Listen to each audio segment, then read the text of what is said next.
Well, Eskel, thanks for coming. Welcome to the show. Thanks for having me. I think this is going to be fun. Good to have you. All right, so let's start with where you came from and what things happened to get you where you are now and what makes you a person in Utah. Okay, yeah. I was born here in Utah. I've had most of my life experience here. I have lived roughly 5 to 6 years in Colorado, which is right next to Utah.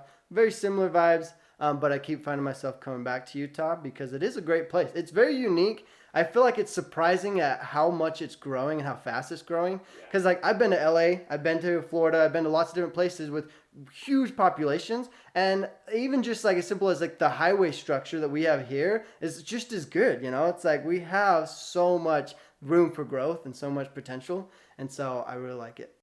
So you mean you spent time Utah, Colorado, you lived other places, you keep ended up back here, huh? Yeah, I number one is for content. I know a ton of people here, so I'm always coming here to film stuff, but I also have family. So like for holidays, I generally come back here. This trip in particular was for to do more interviews to my brother's trying to get into this similar thing as what Amanda and I do.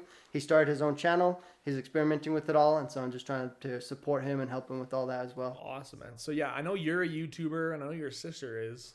Not a YouTuber yet, but I'm trying to be. Okay. until you make a real income off of it, I don't think I can consider myself. The most I've ever made off of YouTube so far was $1,000 a month, and so if I could do that consistently, I'd consider it something. But until then, I still have my other jobs. I still have side hustles. I have so many things I'm always trying to do. And I want to zone in and focus on YouTube full time for a while, but I just won't let myself until the money's there. Because, money talks. So. 100%, dude. Yeah, it makes sense. So tell us about what content you create, how you got into it. Give us all that information.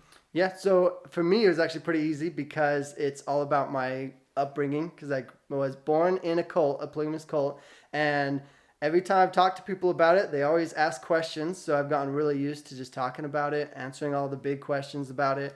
And so I figured I might as well just film it to avoid having to answer it for every person and just put it out there so a lot of people can see it.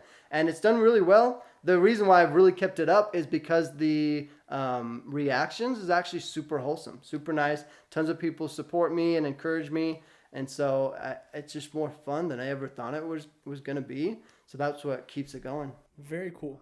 So yeah, you grew up in Utah and you were raised in a polygamist cult called the Kingston Group. Yeah, they go by lots of names, so it's hard to pinpoint and figure out who they are. But it's just a polygamist group that is led by a family who their last name is Kingston. So a lot of people call them the Kingston Group. Okay, and how old were you when you left? I left literally the weekend after my 18th birthday. As soon as I was legally able to. I wanted to leave at 17, and I reached out and actually was setting up a plan to leave early. But with all the struggles with being emancipated from your parents and stuff, then I ended up waiting because it just was simpler to wait a little longer. And I was able to hide away more money. So for some practical reasons, I just ended up waiting. And then as soon as I was 18, I took all my money from under my mattress and threw everything in my car and just took off. And I had no idea the crazy adventure I'd go through. Well, where'd you take off to? The very first place was actually Colorado. I went to Colorado because I had an uncle there. And he's like the old fashioned, basically has a big old farm out there. And he's just like, sure, come out here. Like you can help out with the work that he does. And I could stay at his place. And so I did it. I went and stayed with him for quite a while. And he helped me get on my feet. He helped me get into like the medical field even too. He was the first one to get me introduced to all of that. And yeah. Very cool. So wait a minute. He's your uncle. Did he also leave the cult, or how are you related to him, and how is he not part of it? Yeah, he was associated with it, but he never got wrapped in like his sister, who was my mom.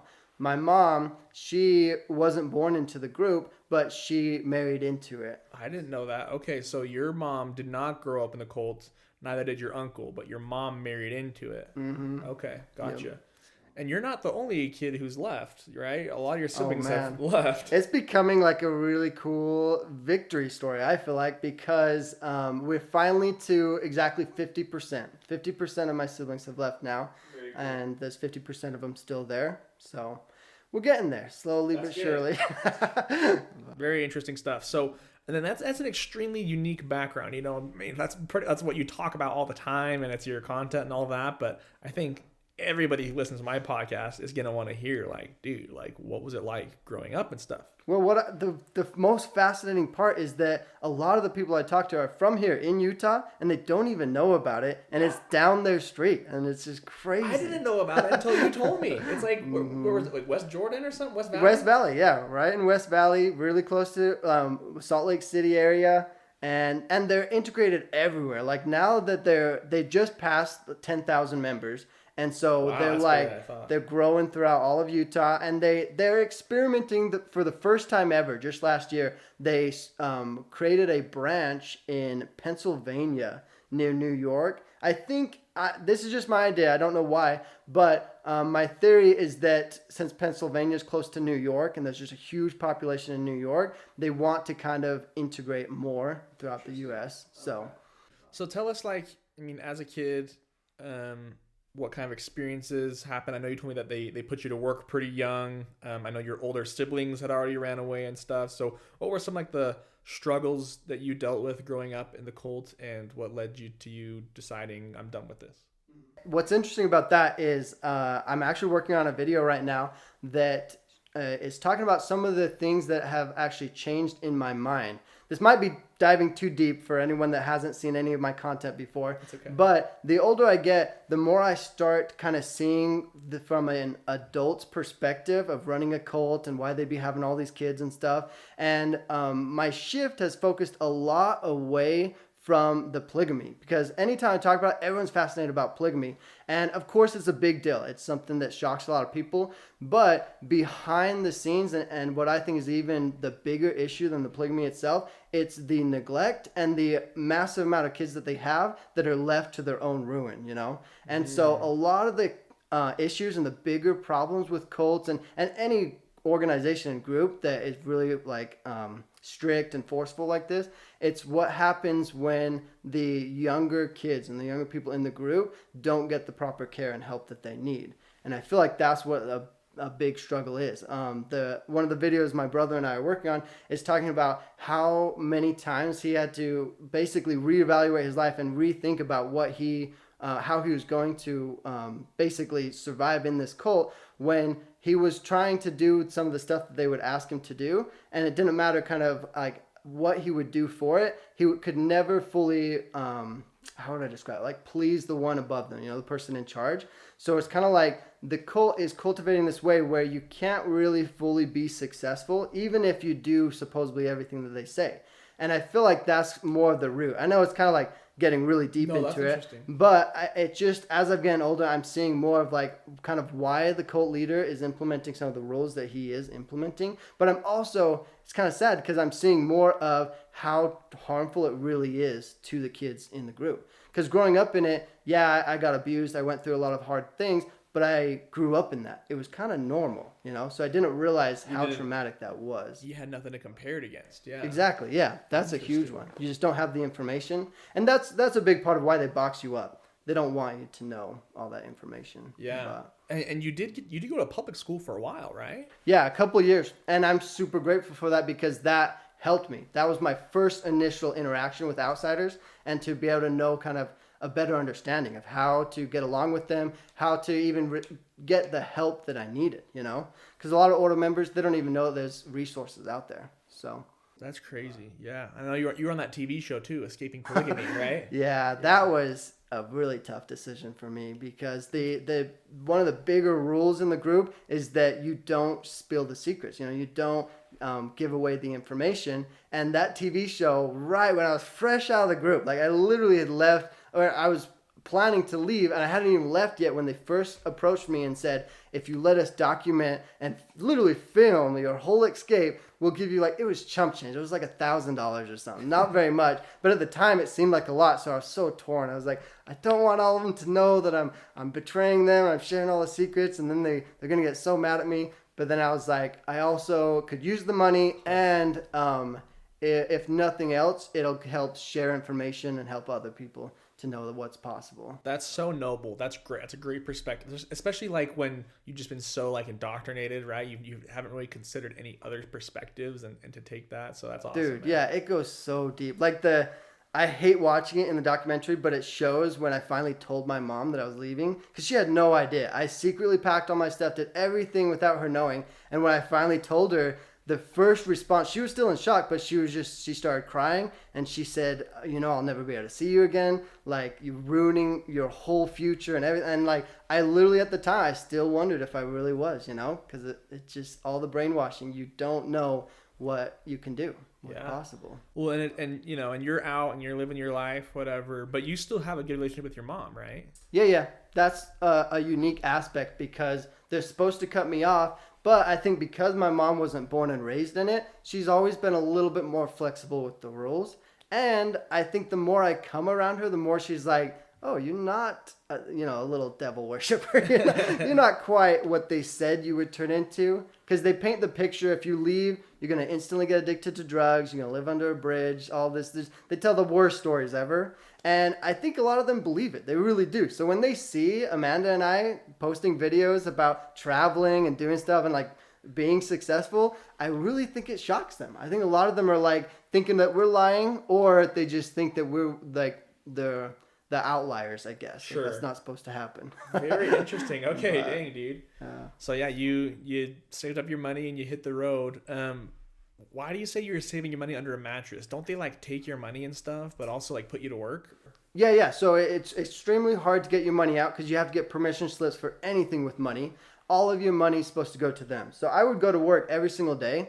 And I never saw my money. If I ever needed something, I had to, one, ask my parents to get permission and justify it. Every time I ever got money out or bought something, I had to fill out a little piece of paper that said what it was for and kind of like a justification for it, why I needed that, how that was going to help build the kingdom of God and be useful or whatever, And that was your money. You work from a job. And you have to fill out that paper and say, can I have some money? Exactly. It's crazy from our perspective, but to give you a little insight of in the cult, they would say it like this. You got your job from us because you're working at an order place, right? Oh. We're providing everything for you. You get the privilege of being able to work and potentially buy a car if you're going to make good use of it and help build the kingdom, So they totally flipped that script. It's kind of funny. Dang, dude. Okay. Well, very cool. It's interesting to say, based on your unique experience growing up here in Utah and stuff, it sounds like you still like Utah. Mm-hmm. Yeah. So, you have every reason to hate everything about Utah and your negative experiences. Why do you still like Utah? Give me some of the reasons you like Utah and maybe some reasons you don't like Utah, and how come overall you like it. My family debates this like crazy because my sisters don't. They got out of Utah as fast as they could and they've never been back. They do come back to visit, but they've never thought about moving back or they only come back when they have to. For me, it's different though. And when I reflect on it, I think a big part of it is that the familiarity is so nice. Right now, I'm living in a smaller city in Idaho, and it's cool because I love meeting new people. I love the new experience. And it's definitely where I'm at right now is my second favorite place I've ever lived. Even better than Seattle. Seattle was cool, but it just wasn't worth all the hype. But the smaller town I'm in Idaho, I really like it because of the vibe that it has, and it's just got so many cool things to see. But I find myself oftentimes trying to, I have to go through a learning curve to figure out where all the cool spots are and what interesting things I want to do. Even as simple as just the hikes, In Utah, I don't even have to second guess it. I know so many places I could go hike, so many cool freaking hot spots where you can go in freaking natural hot tubs. There's just so many things that are in the back of my mind for Utah because I've lived here. I know so much about it that I don't have to go through that learning curve like everywhere else. When I was in Seattle, it was a mess trying to find the cool spots to go to, trying to figure out when I wanted to do certain things, which ones were worth going to see, and how many times I went to places and was just disappointed, And it's if I either had friends that grew up and lived their whole life there, I wouldn't have had to go through all that, and I could just figure it out. But with Utah, I don't ever have to even worry about that. I just know so much about it.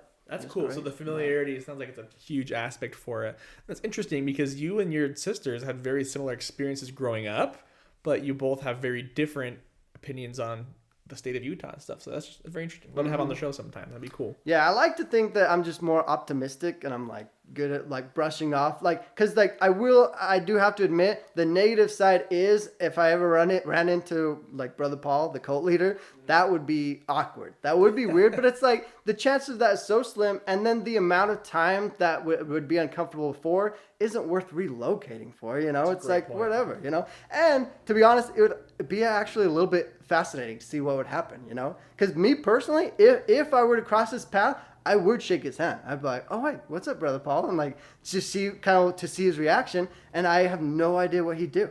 Part of me wonders if he would just like not even recognize me, you know, and just be, "Oh, hello," or whatever, or if he would like try and like make a point of like not acknowledging me or what. Like I don't fully know what he'd do, and I would be curious to know what it would be, you know. Yeah.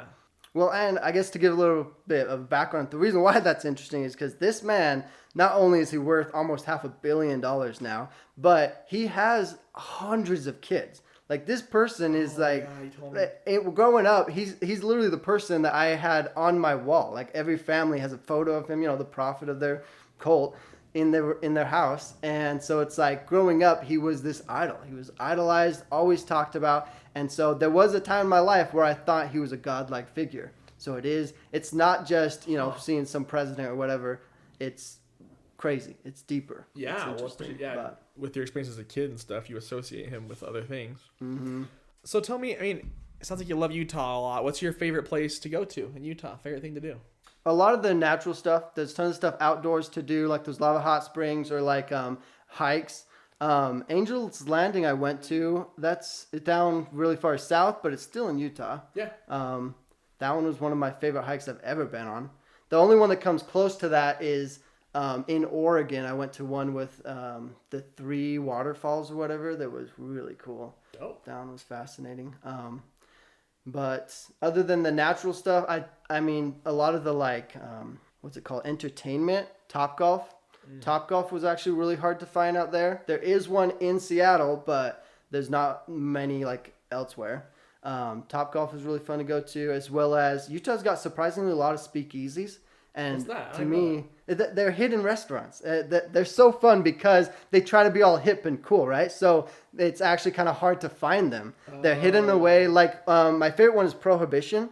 It literally is a restaurant that is behind a bookshelf. Like you go inside of it and they have a front, yeah. And of course, like they tell you, oh, you want to get to the secret restaurant because they're not really that secret, but they try to make it seem like that. Yeah. But it's just fun because it's all like Peaky Blinders themed. Really cool, like old fashioned style. So hold up, what are these places called? Speakeasies. Speakeasies. Yeah, they're like low key restaurants. You've never been to one? Well, yeah, I thought you were cool, man. I'm just kidding. I thought so too.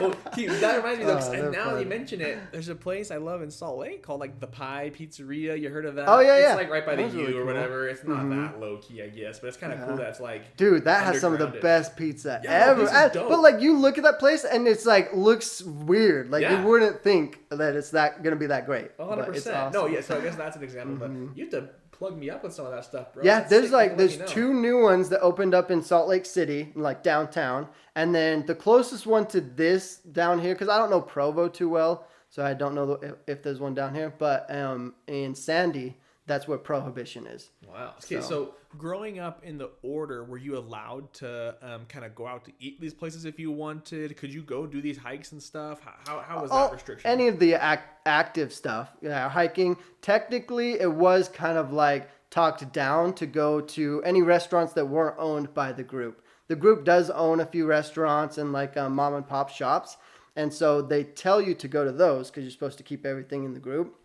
So most of them don't. Most of them don't go out to Applebee's. That's not a regular thing for them. My family, again, because my mom was a little bit more lenient, we did do that every once in a while, but it was still pretty rare.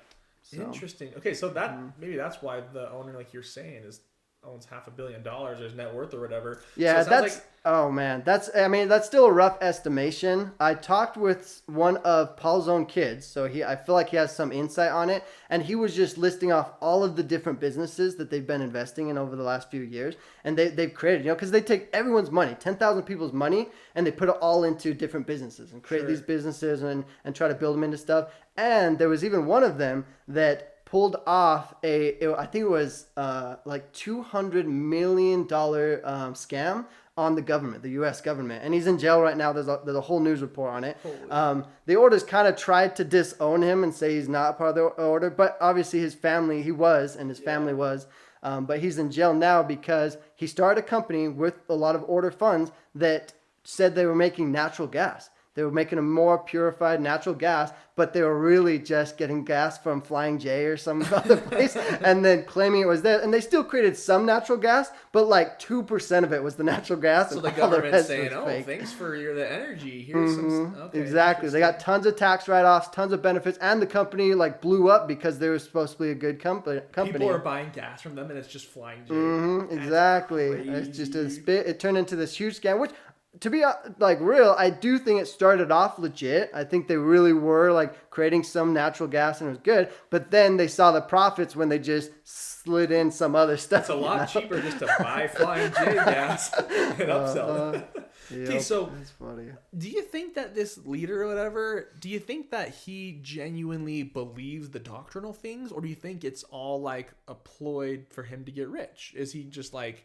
I can convince all these people this thing and turn it into make me super rich? Or does he genuinely believe the things? What do you think? That's a really good question. I think I've gotten an answer from one of his kids that claimed they were really close to him. And I think that's the best I could do. Because my answer would be, I don't know. I grew up in it. And so I was able to be convinced of it. So I think maybe he could. But when talking to a lot of his kids that got to interact with him on a more... I mean, his kids only get to see him once a month as well. So it's still not that often. Crazy. But that's more than me. I probably shook this man's hand like twice in my whole life, you know? Like, lucky you. Basically God. But some of his kids got to... especially when they were older, some of his kids get to like run businesses, you know? They kind of get a lot of the power and say in the group. So they do get more of the influence. And his own kids have told me that they feel like there's no way he can believe in it. Like the best bet they think is that he might want it to be true and want to like make something good and try and be a sincere good person. But he can't believe that it's true because he is the person that essentially holds those keys that is like everything's hanging on him. Most people's testimonies is dependent upon that leader because he's the connection to God, right? And so...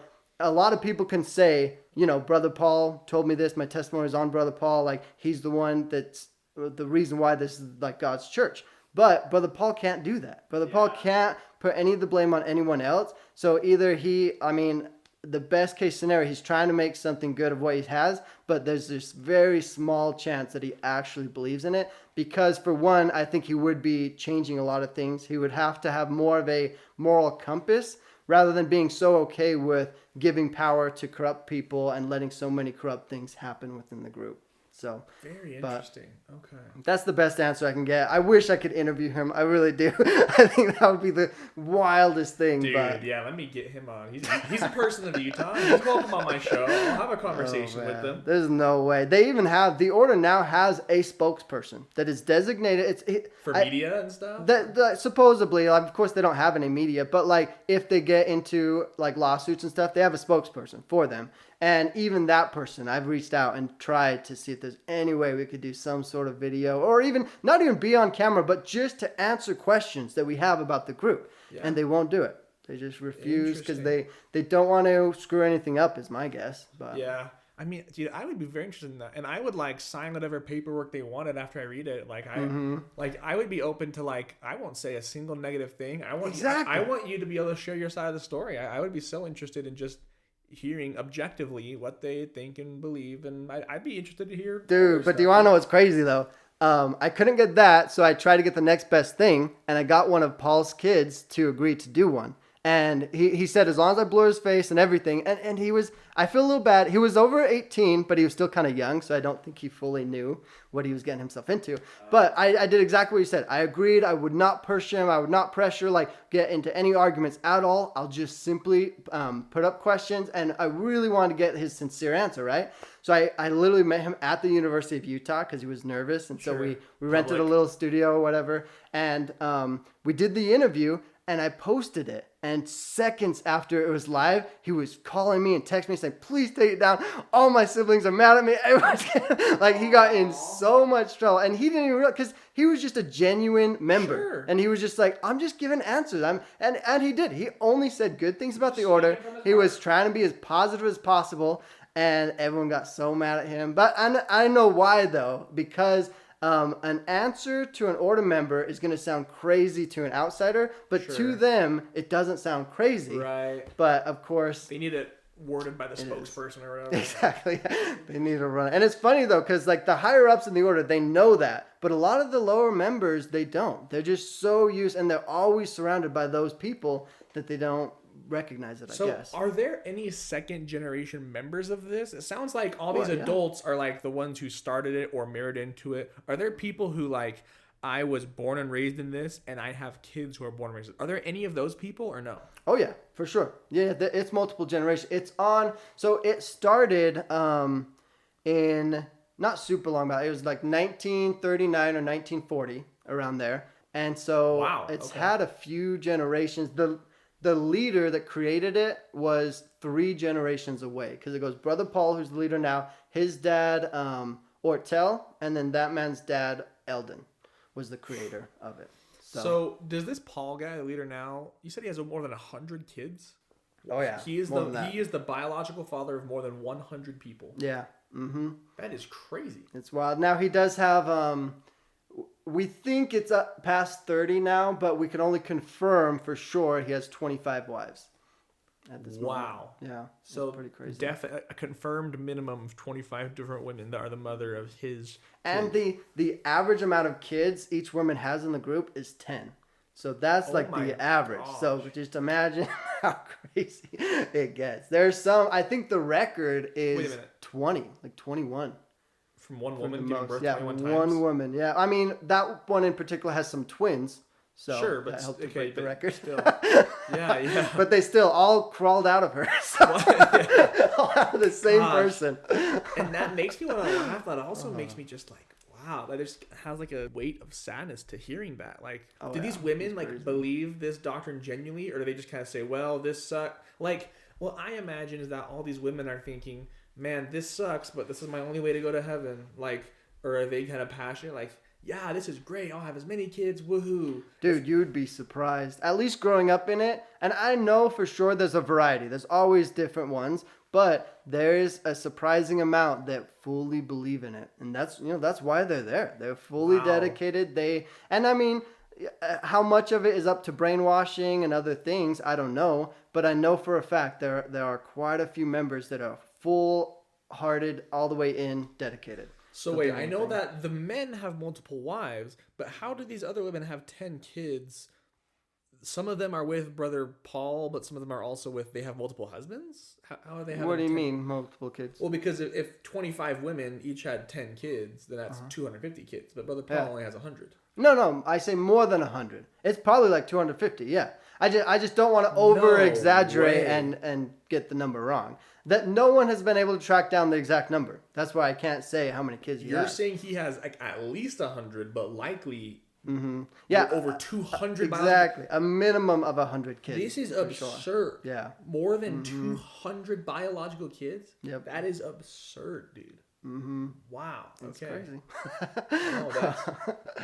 That's weird. I also think like scientifically, like I don't know, like how for doctors and stuff, do they go to like regular Intermountain Health or what do they do? No, back when I was in it, they didn't even have their own doctor. Now they have their own doctors, go to medical school and stuff, and then be the group's doctor. But back in the day, every single kid was born in a home, like at home. No hospitals, they try to get as far away from any medical stuff as possible. They don't want any type of intervention. They want everything to be God's design, Just think of it how life was way back in the olden days. That's how they try to do it. And that's honestly how a lot of their setup is. The way their leadership is just like how back when there was like kingdoms, kings and queens. That's how they do it. The leader, one of his kids is going to be the leader after him, and it stays in the family. It has to. Sure. Wow, man. Okay. I'm sure we'll talk more about the order as things go on, but I want to get to know more about you, you as a person of Utah. So tell me some fun facts about you, some unique unique things? I mean, obviously your background experience is extremely unique, but other things about you like now. Well, okay, so a little bit of like a watered down version of recent years. That's the most fresh on my mind. I moved out of Utah because I was kind of like wanting to experience something new, and I feel a little bit embarrassed sharing this, but I thought I created an algorithm or a plan to get to be a millionaire by, it was like 33 or 34, right? And I was so excited for this plan that I executed it and just decided to give it a try. And in essence, a really watered down version of it is I applied to dozens of jobs, and obviously the bigger cities had the higher pay. So I literally just took the highest paying job I could get. I dropped out of college. I stopped everything for this because the math added up. And I went to Seattle, took the highest paying job that I could get, and I literally was just going to save as much as I can. I stayed in my car for a little while. Even though I had the money, I lived inside of my car until I at least got my first paycheck, because a small part of me was like, this isn't real. I went from Utah working a tech job for $15 an hour to I got this job out there that was paying me a salary of five grand a month. And I was just like, didn't think it was real. So I went out there, stayed in my car for a little while.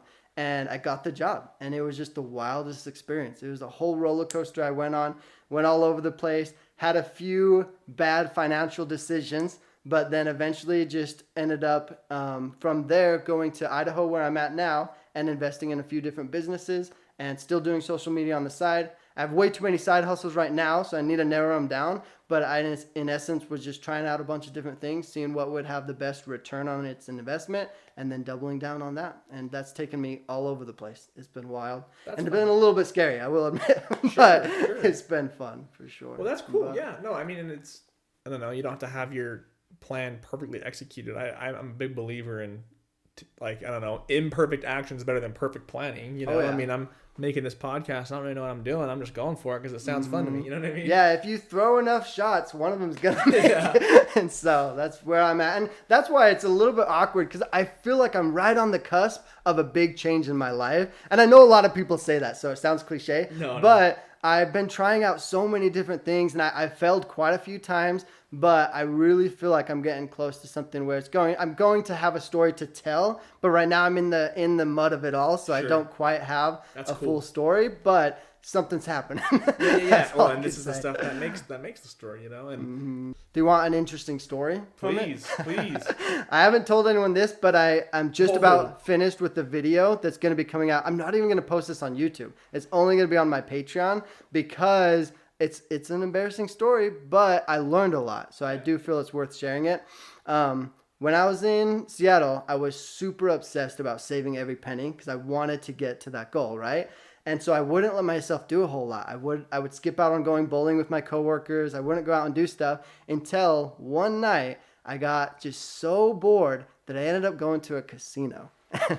It was probably the worst decision I ever made. Not that night. That night I go and I brought $40. I lost $40. No harm, no foul, nothing. But then I just started going, and that became kind of my one allowance to put money towards. And I would skip out on everything else. And then one day I was sitting at a table just playing 21 blackjack, because it was one of my favorite. And I was slowly losing, $50, $60. And then the guy next to me walked up with just $500, and he was just betting stuff. And I lost all my money, but I couldn't walk away from the table because he had gotten up to $5,000, $5,000 when he walked up with $500. And I couldn't believe it. It blew my mind. And the guy was a really chill dude, so I started talking with him, and I was trying to pry him for how he's doing so good, but I could tell he didn't want to say anything until afterwards. He invited me to, there's these VIP lounges in casinos, and he of course has tons of money, so he had some card to get into one. So he invites me into one. He tries to buy me a drink. He even bought me a cigar and everything. And he leans over to me and he's like, "Have you ever tried card counting before?" No. My mind was like, "Are you kidding me?" This is to me, it was the version of feeling like he was showing me the golden place. Yeah. I was like, he is going to teach me the secret to life. And for a small moment in my life, I completely shifted and thought that I was going to go all in on the card counting. And he changed my life. He was really inspirational. He was just this really chill, cool dude. And he described his algorithm to me. And I didn't have a ton of time. We just were able to chat, and I said goodbye to him. But after that, I became slightly obsessed with gambling and card counting.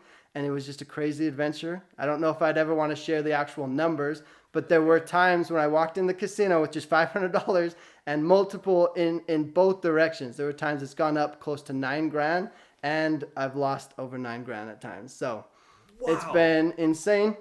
I do, to my credit though, I have for the most part stuck to my rules that I set, like the guy told me to. And so I had to stop because I got too close to losing $10,000. And so I don't want to say I don't gamble anymore, but it's on pause now because it's been too much of an adrenaline junkie experience. Sure. So I can imagine, dude. I don't know what I would do.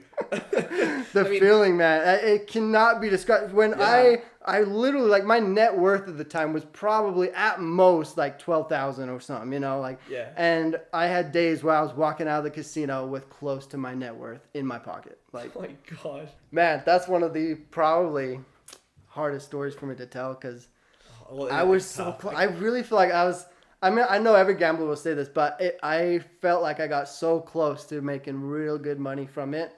And then I just lost my bankroll, though, and I just lost that opportunity. I was like, frick, man. Well, yeah, I've heard that, like, every gambler quits right before they hit jackpot. Right? That's right. That's why I got to go back. You see the memes? It's like, Mom, how are we so rich? It's like, because your dad never gave up. And it cuts to a guy, like, pulling the slot machines. Like, dude, that is not true. Here's the thing. This is not financial advice. Yeah, I'm a huge advocate to avoid gambling. I think for the average person, gambling is the worst idea ever. Because, like, I like to think that I am a pretty smart person. But even with me putting in 100% of my effort, counting cards, doing everything I could to get the advantage, I still lost. And I'm like, I'm freaking mad at myself. Yeah. It sucks, but I've heard that out of all like the games, all the gambling opportunities, that blackjack has the best odds for you. But obviously, every game it's the house actually always wins. Like 49 or something like that percent. I don't know. Is it not? No, it's a different game. Craps? No. Craps is barely better than blackjack, and then the top one though has the player versus banker. Frick, I know the name, but for some reason I can't think of it right now. But it's one that's it was integrated from Asian culture. It's got a very similar vibe to blackjack, but it's a little bit different. And the percentage of difference is so small. It's the closest thing to 50-50 that's ever been introduced to casinos. Okay. Maybe that's what I was thinking then, because it sounds like it's not blackjack. There's better. Yeah, blackjack it's still off by like 5% of a difference or whatever. I but okay, that reminds me. Have you seen the movie 21? Classic. Of course. Dude. Yeah, dude. The freaking Harvard students or whatever just go to Vegas, count cards. I always thought, that's just so interesting, dude. It's fun, and like, here's the thing. Like, I'm really mad at myself for screwing up, but the experience and the knowledge gained was not worth the amount of money, but it was a wild experience, and so there you go. Yeah. No, I can't imagine what I'd do, dude. Like, I've played blackjack a couple times, like in Vegas, Mexico one time. I was there, went to a casino, and like, dude, I'm betting like way small potatoes, right? But just for fun, just for the vibes. Well, that's smart. That's how I started. I never let myself go in with more than $50 for the longest time until I didn't. I was probably throwing out like $100 for that. But like, dude, and if I won like with $20 here or $50 there, I would be like, let's go, like all crazy just for fun. I don't know, I would be out of my mind if I won the money you're talking about, bro. I would be like off the wall. Yeah, and they know how to get you, because just like that with the VIP, the amount of comp points that I was able to get was also incentives, because I was playing with a casino card, with a membership card. So every bet you're building up points too. Like, I got free hotel rooms, I got free dinners, like I got so many things from the resort. We gotta stop. You're gonna make me a gambler, bro. You're gonna make me a gambler. It's bad, but see, that's the crazy thing. With all those things to my advantage, I still lost. So like, to this day, I would tell people, don't do it. It's not worth it. It seems fun, and it's like if you go in there with a small amount of money, it can be worth your time. But if you try to do anything too big, it's bad. It's not worth it. Except for one thing. Put it all on red. Put it all on red. Just go to the roulette table. As long as you're okay with losing it. If it's the amount you can walk away and be okay, then sure. Man. But that is crazy, dude. And I'm glad that you end it with that. Don't do it. But man, I didn't know they had reward points, bro. That changes the game for me. Dude, it's crazy. But like, man, sometimes I didn't even use up all the reward points because I would be walking around the casino with thousands of dollars in my pocket. Like, I went to a restaurant and I literally got to experience that moment of what's the most expensive thing you guys have on the menu. Like, I'm getting the nicest stuff today because I've been winning. And so it's like, I probably spent over $300 on a meal in one particular time. Dude, that's wild. It's just crazy. And this is all in Seattle that you got into all this and stuff? Yeah. I mean, I did fly to Vegas when I was in the heat of it all for the experience. Well, you were up a ton. Yeah. Mm-hmm. And it was fun. And Vegas even, man, they know how to take it even further. Because no casino in Washington can fully compare to a Vegas experience. Sure. Vegas has the biggest, the nicest lounges, the most extreme, extravagant stuff. It is wild. So then let me ask you this. Let's say you did win it big, right? Let's say you won the lottery or whatever. You didn't have to worry about money. How would you spend your life? What would you spend your time doing? Oh, man. It would look a lot like traveling, but I don't think traveling's the right essence because I feel like I'm a very particular person. I like having things a certain way, but I'm still kind of like a minimalist.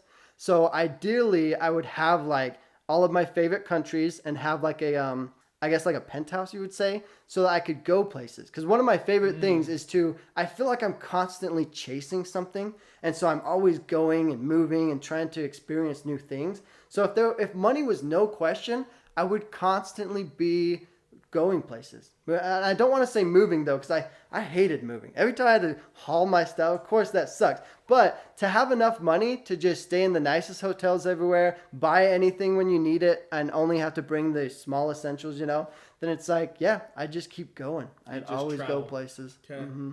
What would be your favorite place to travel to? That's crazy. I haven't been out of the country much, so I think it would be cool to experience that. But because I haven't experienced it yet, I just don't know. I know for a fact that I would love New York. I visited New York about 3 times now in my life, and it's been awesome. I love the city. I love the vibes.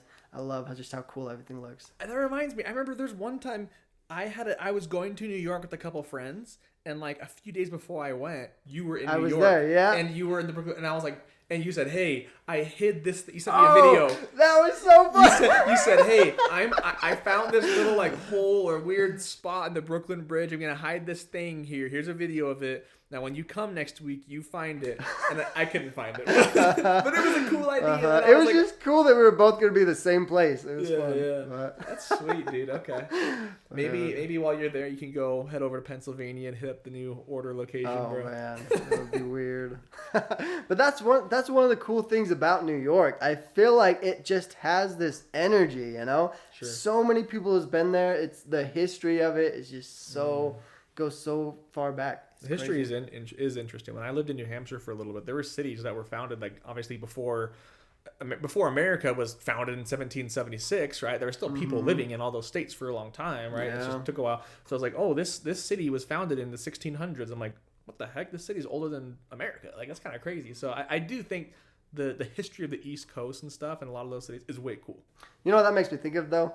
I would imagine if I was a European or from another country, I'd be laughing at that because America is a baby compared to all the other places. A great point. And so that's why I say I don't know, but I would guess I would love visiting all those places with freaking castles everywhere, That's a great point. We don't even know what we're missing out on. Yeah. That's what's crazy. I'm like, wow, 400 years. This is so cool. They're like, bro, this is like, we have thousands of years of documented like history and art and stuff. Well, yeah, that's a great point. Maybe Europe would be way cooler. Oh man, the older I get though, the more I feel like that though. There's so many times I feel like I know and I finally realize what I want and then I discover something new and I'm like, I knew nothing. Yeah. Oh yeah, dude. It's crazy. I heard a quote from someone. It was like, when I got my bachelor's degree, I said, I know everything. When I got my master's degree, I said, I know nothing. And when I got my PhD, I realized nobody else does either. Right? Oh man, like, that's the lack of information is crazy. It's just very interesting. So I always like that quote. I'm like, okay, yeah, we all just know bits. I think that's good to know though, because so many people are way too like uptight and judgmental. Whereas if you really knew the full background of everyone's history, everyone has a story. Everyone has a reason why they're going through a hard time, why they might be doing something that offends you. And it's like people just get too offended all the time, it seems like. It's crazy. Yeah, no, I agree. Crazy how it is. We all just don't know anything. We don't know enough. We need to be more understanding, because if we could all just be more open-minded, we could work together so much better. We could get more done. Like with this last election. I don't know if you like getting political at all, but it's crazy to me how much diversity there is between the left and the right, and just how like harsh people will get, you know, in their opinions. I've been saying that, and I'm like, yeah. What also is tough is like, as passionate as people are and stuff, and I said this on one of my other episodes, is like, dude, there's no political candidate you could have voted into office that's gonna like come down and kiss you on the forehead and save your life. Like, dude, everything's up to you. Whether this guy wins or that guy wins or this lady wins or that lady wins, like, it can make some changes on a large scale. There could be some things that affect your life, but at the end of the day, like, and that's what's lucky about, I don't know, our situation in life, our position in America, blah blah blah. But like, at the end of the day, like, no matter who wins, like, you have the opportunity to make something of your life. It's not like someone's going to come and actually, like, I don't know, destroy your opportunity to do this and that. There's just, I don't know. Unless communism happens. Yeah. like 99% of the power is in your own hands. These big heated arguments and political things, I feel like only affect 1% of your life or something like that. Like 99% of it is in your control. I don't know. That's just how I see things. Okay, so I got a good question for you then. Please. What's your belief on the percentage of nature versus nurture? What is more than 50% is basically my question. Nature or nurture? What gets the majority, or is it exactly 50-50? That's tough, dude. That's tough. Let me think for a sec. This one's my favorite to ask people, because I feel like everyone's got different answers, and it's really hard to calculate it. I mean, looking at you as an example, right? Nurture, if it was 100% nurture, you would be in the order. I'd still be in there, yeah. Right? Mm-hmm, but there's 100%. I don't know, some elements, some things deep inside you that was not nurtured. There are things inside of you and your brain and whatever that led to you, I don't know, not being in the order, right? So there's both. Yeah, but here's just a wrench to throw into all that. A part of natural like adaptation and evolution is to want to kind of break away from your family at a time. That's a natural aspect of the human, lots of species, yeah, and our evolutionary history. That could still kind of be somewhat entangled into the, or that'd be nature, the natural nature environment around us, I guess. Yeah. Oh wait, or would that be nurture? I don't even know which one that would be a part of, but. Well, yeah, and I feel like, I mean, if you look back, like, I don't know, the species that survived were the ones that cooperated together, right? If there was a ancient hominid that wanted to say, yeah, screw you guys, I'm gonna do it on my own, like, that person wouldn't be able to live and reproduce and create like-minded individuals versus, for millions of years, these species reproducing that work together, right?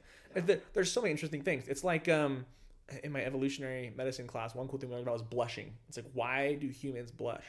And you think about it, weird. You go back to millions of years and stuff, it was a favorable trait, because in a big group setting, if someone is a liar and they don't blush, it's like, if we can't tell if someone's a liar, it's probably not going to be helpful for our group. Like, let's not let them live with us.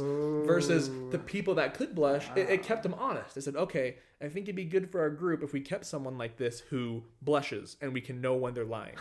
And so then those people are reproducing and passing on their genes and blah, blah, blah. And it's not over a couple generations. We're talking millions of years, right?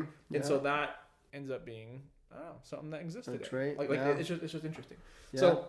That's wild. That makes me think of Joe Rogan was talking about how basically every species out there has favorable traits for survival. Yeah. Other than humans, the only thing we have is our brains. You know, we don't have good survival like strength things or like claws or like climbing tree skills or whatever. We just have our brain. Well, ours is long distance predator. So we have the greatest running endurance huh? That's than true. Species. Okay. Sprinting, not at all. And so that's actually something we learned about in evolutionary medicine class too. Was that like that's one of the ways that ancient humans survived for so long was just by endurance, running the predators down till they just collapse at exhaustion. And like seriously, wow. like it's crazy. And there's a lot of interesting things about our bodies that I don't know makes us born runners and stuff like just the way our feet are and the way like species like ancient hominids that had shorter toes required less energy for running, and so that was a favorable trait, and so the people with shorter toes were better able to run and get food and live and then pass on those genes through millions of years, right? So tons of small little things like that make us who we are today. But yes, we definitely do not have all the other cool things, but yeah, long distance running. So marathon, and that's another interesting thing is, I don't know, most athletic things, when would you say people peak? Like their 20s, maybe, right? Athletes' 20s. Oh, yeah. What's interesting about running, though, is that, like, people actually, like, if you, like, aren't consistent with running your whole life, it's like the 50s. It's really? Weird. Like, people in, like, their 40s or 50s, that's when they actually peak with, I don't know, all the weird little things that go into with your body and your muscles and also your heart and lungs. Okay, so with you actually taking classes, I don't think I've ever taken classes on this kind of stuff, but I've always been curious about how do you assess like caveman type of human body and all this evolution when it comes to your day-to-day better healthy living? Like sleep, for example. There's so much controversy about how much sleep you need, having all the lights off, everything, all this different stuff. And a lot of people base it back to, when we were cavemen, we needed all the lights off or whatever, But how far back do you have to go before it stops applying to us now? I don't think I understand what you're saying. Like, I want to know, someone that actually has taken classes, which I've never had, what is there any tips or tricks to living a better and healthier lifestyle? Because if you understand evolution and know more about the human body, then I would hope that maybe there's some things that we can do and implement into our lives to be smarter, be healthier, be, sure, just better. Well, and as a certified expert like myself, I took 1 2-credit class like 2 years ago, bro. But I love this stuff. Nice. I would tell you to go listen to Andrew Huberman because he actually is a freaking genius. He's cool. I bet I've seen some of his Huberman YouTube Lab. videos. But the biggest things that he talks about, he's a professor at Stanford, ophthalmology, nice. Your eyes and does he have a YouTube channel? Or he has and he's like a podcast too and stuff. He's pretty famous. Andrew what? Huberman, Huberman. His big thing is, hey, I'm a scientist and we publish research all the time and other scientists talk about it, but the general public is not always reading scientific papers. So what I'm trying to do is relay all the information that is pretty common in the science community and give it to everyday people in a much nicer format. Dude, he's been on Joe Rogan's podcast. Yeah. I've seen his... Oh, yeah, no, he's dope. But one of his biggest things, which I think actually makes a lot of sense evolutionarily speaking, is getting light in your eyes as early as possible. Natural sunlight. Wait, you want it in your eyes? Oh, as soon as you wake up. Because, I mean, think about going back millions of years or whatever. Like, we have a circadian rhythm that kind of helps our body know, okay, time to go to sleep. Okay, time to wake up. Mm-hmm. And thinking back for millions of years or whatever, that time was when the sun was up, right? Your eyes, you get it in, your body internally knows, okay, now is awake time. And then when the sun's down and it's dark, okay, now is sleep time. But when the sun goes down and it's dark, it's not always sleep time for us, right? It's like 7 o'clock, the sun's setting right now for us in the winter time. We got like, I don't know, TV to watch. We got light bulbs in our house. Like we can stay up past what our body should be going to bed, right? Mm-hmm. Same thing with sleeping in. We got blackout curtains. We don't have to wake up when the sun's up. Anyway, so his whole thing is about getting light in your eyes as soon as you wake up, and that helps with your circadian rhythm, among other mental health benefits. Okay. Something about like touching grass with your bare feet, because like if you're always wearing shoes and socks when you leave the house and whatever, like that actually affects you. There's something, it's called grounding or something like that. Mm-hmm. There's something that has to do with, I don't know, your bare feet touching the ground. You know what I laughed about on that? What? I don't know if it's any science behind it, but it made me laugh when I saw that they came out with this new grounding bed. We actually Yep. plug in a bed and it grounds you. But to me, I'm like, are you just like roasting yourself? Like, I picture a bunch of radiation going through my body or something. I don't know. Short circuits. Yeah. It seems anything to do with electricity, I'm always super skeptical. I don't know why. Because of phones, all the rumors about phones going crazy.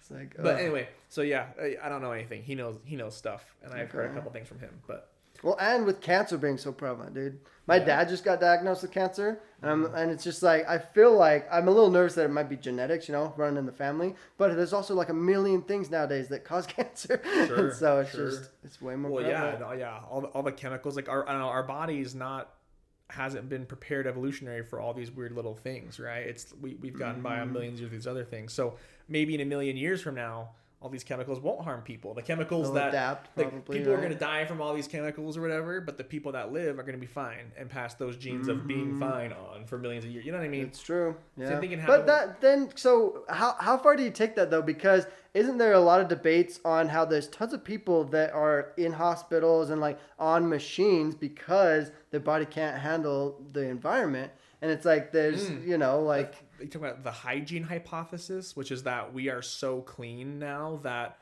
that's our body a part of doesn't it, have defense mechanisms that it should. Is that what you're talking about? Well, that would be a part of it, but I guess I just am talking about how there's a lot of people that are either on some sort of machine or need extra assistance to stay alive.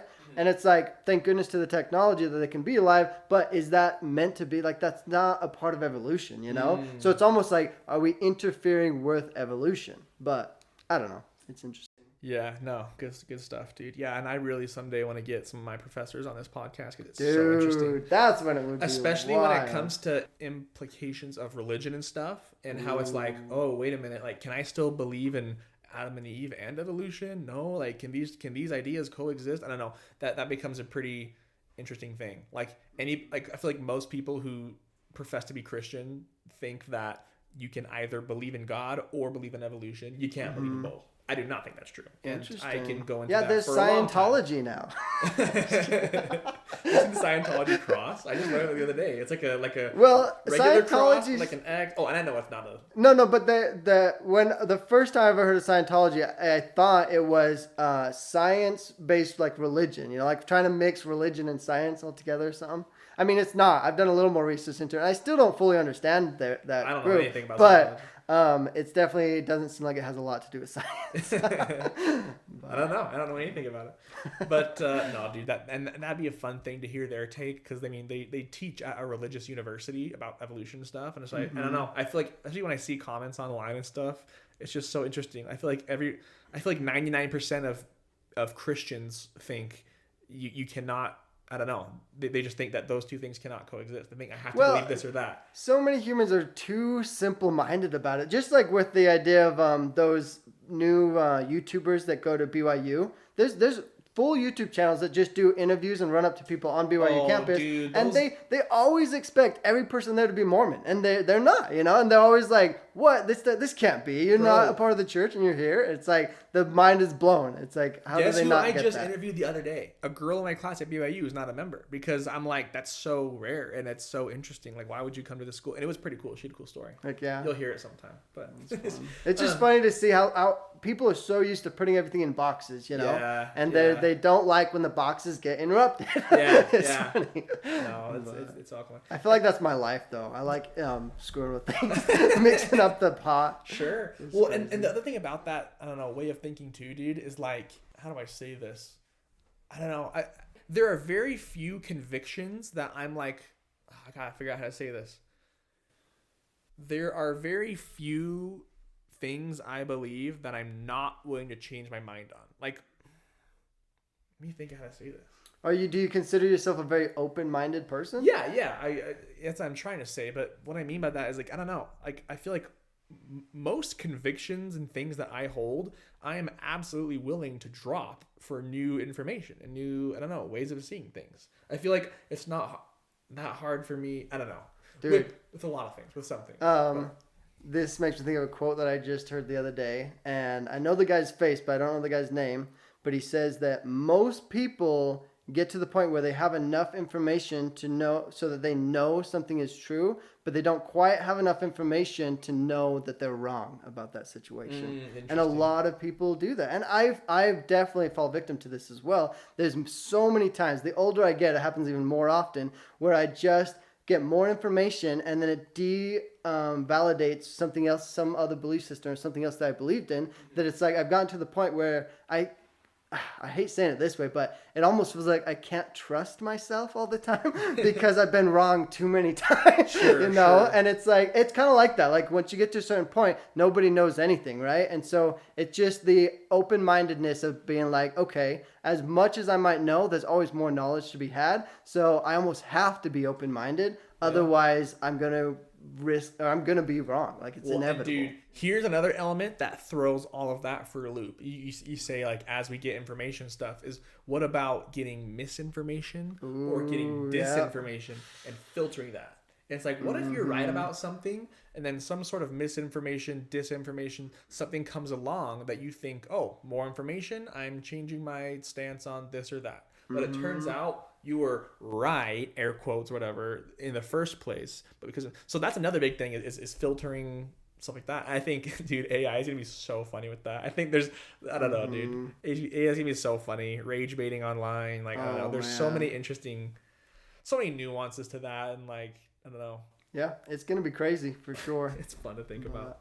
Well, this has been great, man. I haven't even got to ask you most of my structured questions, which that means it's a good podcast. Yes, no, I'm happy to just chat it up with you, hey, bro. You know, one thing that you have a huge advantage with is since you don't have any footage, anyone that has another good quality mic, you could interview people from across state, you know, online or like virtually, and still just put all of the stuff together. Yeah, there's so much potential. To anybody listening, please reach out, and I will I'll come to you to interview people, bro. I went to interview somebody else at their place not long ago. Nice. So with all the people you've met in your life and your unique experiences, who would you say is the most important person in your life and why? It's definitely got to be my 3 older sisters for sure. Even though they don't like Utah that much, but they have been with me throughout all of it. Like they are the ones that can relate to me the most, had the most life experience similar to mine. And they've just always been there for me, no matter what. It's been wild. And the lengths that they will go to be there for me, it's just inspiring.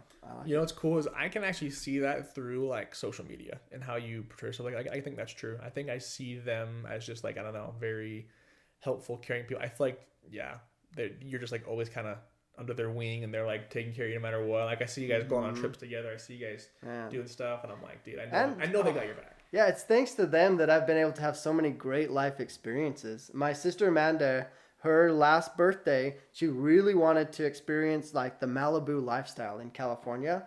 And I would never have even thought to go do something like this. But for her, me and my other sisters planned out this whole trip. The most bougie thing I've ever experienced. And we chartered a yacht to be able to go out on the water. We had an Airbnb right on Malibu, right on the water. Dang. Like it's literally one of the ones that's burnt down. Probably right just now. burnt down, yeah. I know, it's crazy. But we got to experience it. We went there and had this wild, amazing experience, feeling like freaking celebrities, man. Yeah. It was the coolest thing. And I probably would never have done that and gone out of my way to experience that if it weren't for them. Yeah, so if it weren't for you want to do something for your sister, that's cool, that relationship you guys have. Especially because of like your similar backgrounds, dude. I feel like you could take someone who studied the order their whole life and stuff, and even they couldn't relate to you as much because there's just something to be said for living through something versus just studying about it. You know what I mean? Yeah, and there's something very special about knowing that you can insult and be insulted by someone and it will never be taken the wrong way ever. Yeah, so it's like huge. There's just something special about that because you can try and cultivate that with a friendship, but it won't ever be quite as deep. So it's fascinating. What do you hope to accomplish in your life then? You told me about, your big financial goals. What other things do you hope to accomplish? Oh man, that's a big question.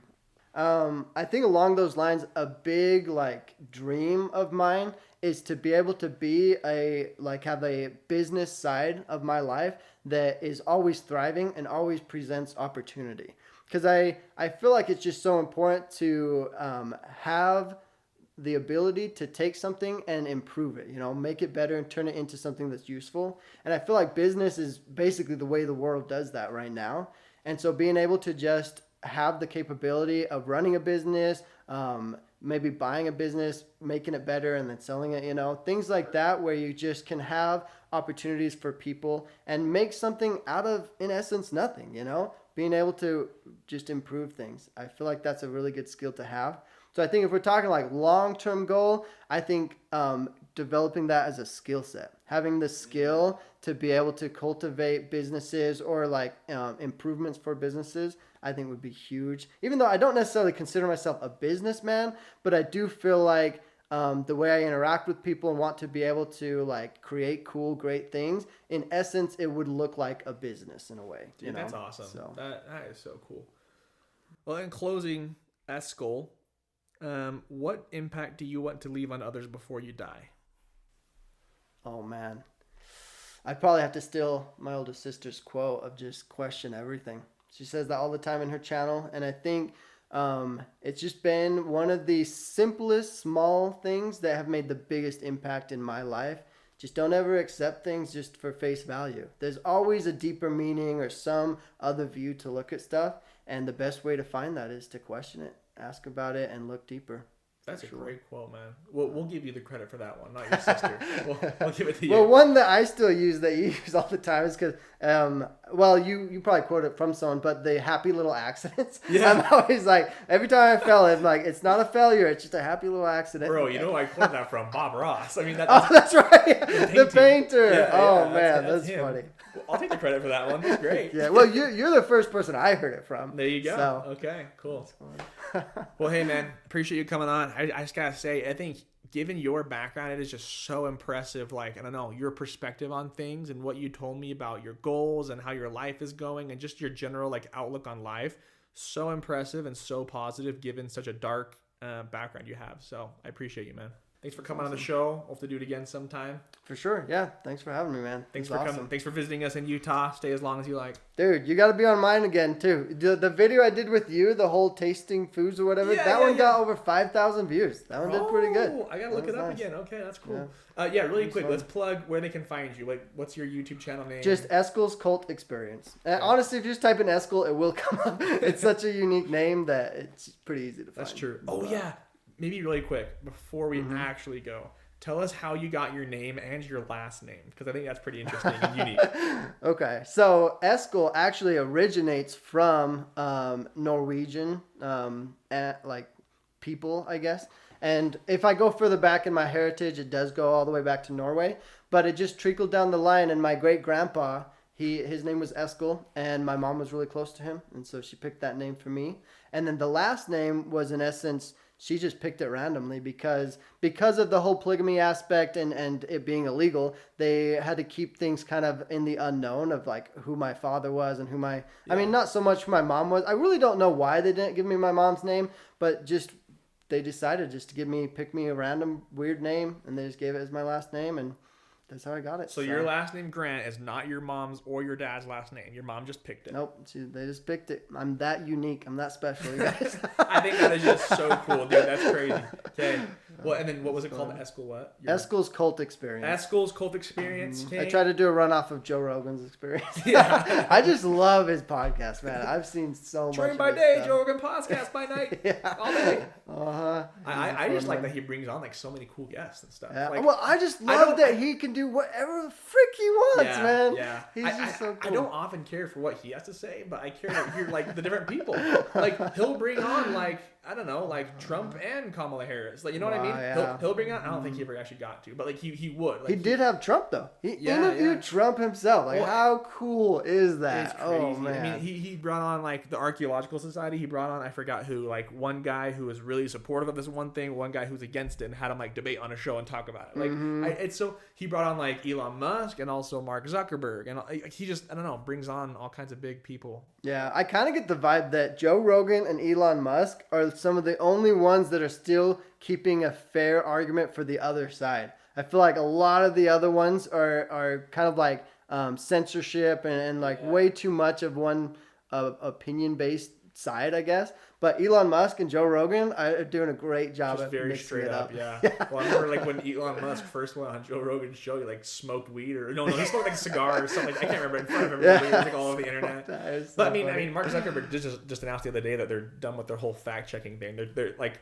Mark Zuckerberg, he's the one that owns like Facebook and Instagram and stuff. Yeah. He's kind of said that they're not doing a fact check anymore. Yeah, like the whole like whatever censorship, whatever type of stuff. Yeah. He said he came out just the other day and said like, yeah, we're gonna try to make it like just as open as possible. Kind of like that's good, I guess. Twitter yeah, and less Spotify censorship. I think is a very good thing. But I still think fact checking is a good thing, but not if it's like ChatGPT where you set what the moral compass and code is. Yeah, That's there's where a it's a lot problem. to it, and there's like a couple hours long thing because Mark Zuckerberg was just on that podcast. So it's and then on Joe Rogan. Yeah, just the other day. Yeah. Whoa, See that like okay. Sam Altman, the guy that owns ChatGPT, OpenAI and stuff, right? I like hearing him talk. So yeah, I like to hear all these cool big people talk about their stuff. But Dude, I also like just everyday people of Utah, man. Everyday people like you and me have cool stories to share. Now, what about though? Have you done any research into like the algorithm based stuff for podcasts? Like, what's gonna help grow the channel and like get? Couldn't tell you, man. I have no idea what I'm doing. I'm just making content, putting it out there. I'll figure it out as I go. I'm busy with full-time work and full-time school that I just kind of, I don't know. I just want to put content out there and learn as I go. And maybe once I'm less busy, I can invest more into figuring that stuff out. I'll eventually be able to have maybe video content as well. Maybe I won't have to edit it all myself. I don't know. For a real serious question though, what dollar amount would you have to be making from this for you to quit everything else and full time do this? Man. I like this question because I've asked myself this question dozens of times. I was going to make a joke about like free food or something. Dude, I don't know. I don't know what it'd take. And that's tough because a big thing about me is like, I don't know, like I feel like my purpose in life, I really want to be on the cutting edge of science and technology, which is where my degree is, which is like this cool internship I have this company right now and stuff. So I feel like I almost want to say there's no amount of money that this could make me to quit my full-time job and stuff because I want to play some tiny minuscule part in the, I don't know, further betterment, whatever you want to call it, of science and of human health. I want to be in that sector no matter what. I will gladly accept any money this podcast makes, right? But I don't know. I don't think there's a dollar amount. I think I really do want to work in and make a difference. So that's interesting. Okay, that's a good answer though. That clearly shows that you like what you do. So yeah. Well, and who knows? Maybe I'm all talk. If you actually had a big check for me and said, "Hey, quit your job forever, and I'll give you this money," maybe I'd change my answer. I don't know. We all have limits like that. But yeah, it is funny how much money can talk for sure. Yeah. I'm curious about it all the time because I've had so many different opportunities get presented to me, and I have ADHD, so I have a bad habit of trying to do too much of it, and I have to just figure out what the amount is that I need. And then what ones I need to truly focus on to get there. Love that, I just have to simplify my life. That's for sure. Well, I appreciate you. Thank you. Now we're going to end it, bro. You're the best. Thanks for being a person of Utah. Oh, yeah. Thank you so much.